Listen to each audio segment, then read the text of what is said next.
Hey guys, tomato update. Check that out.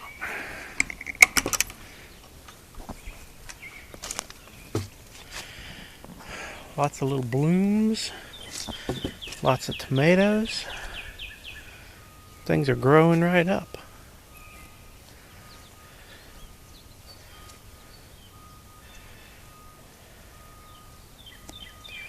And just to recap, in case you haven't been paying attention, that's the super hybrid. I bought that for $3, two or $3. That's a volunteer dug up out of another place. That's a volunteer dug up out of another place. All these my brother gave me, and that one's probably doing the best. They were spindly. They were, if you look back a couple videos, they were just awful. Maybe I'll shoot a clip in here of back when I first planted them and show the difference. Gets huge tomatoes on it. And some of these my brother started. The smaller ones my brother started as seeds, and he's the one that had open heart surgery and he hasn't been able to get out and do anything. So I took a few of them and still got a few over here in the pot that I got to do something with. They're kind of spindly looking. But alright, we'll keep you updated as the season goes, and we'll see what these things look like. Okay, well, let's look in the cage here and see what we got. Look, I'm Udizzy. Big one apart.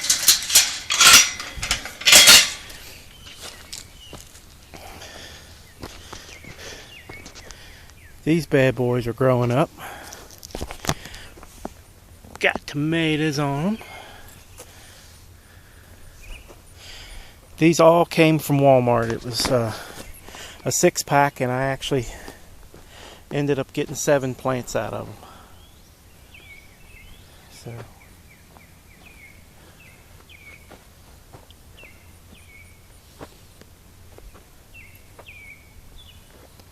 and the rest of it, get this garden tilled up again. And this used to all be garden here, and maybe it will be again one day, I don't know. But let me take you over here and show you this. See this big mound of crap here? This is some fence.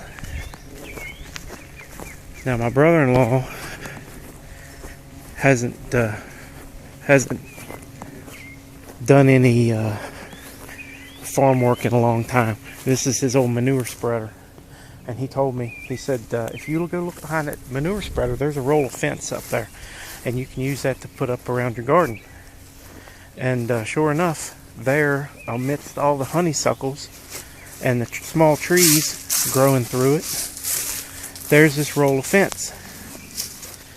And you talk about hard to get out of there. Holy, that was a mess. But as soon as I got to go around here and dig up some of these T-posts that Darlene's dad had in the ground when he had cows up here. There's no fence on them anymore, and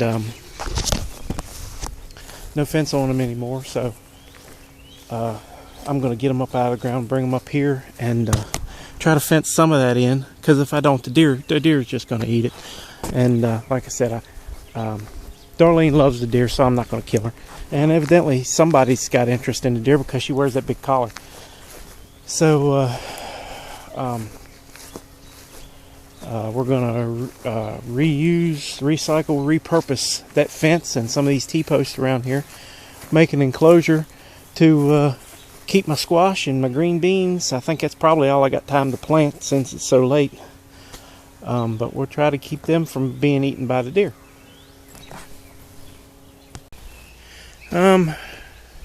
Here's my Kawasaki Bayou 220. I've had it for oh gosh, maybe 15 years. About 15 years. And it's just been sitting for a while now. Haven't done anything with it in a long time, and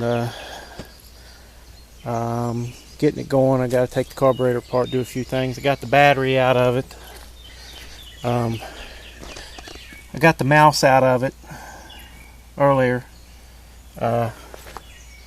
It needs a bath. It really does needs a bath. I put a kit in the petcock here, and I took the pull start apart. It was all gummed up full of junk, and it wouldn't go. It's working now.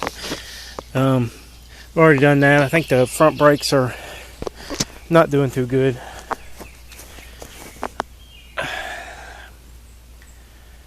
Not doing too good, so we need to work on the front brakes a little bit. Nice little machine. It's an 86, and like I said, I've had it for about 15 years. So we're going to resurrect that, and we're going to not walk so much up and down the hill, maybe ride some more.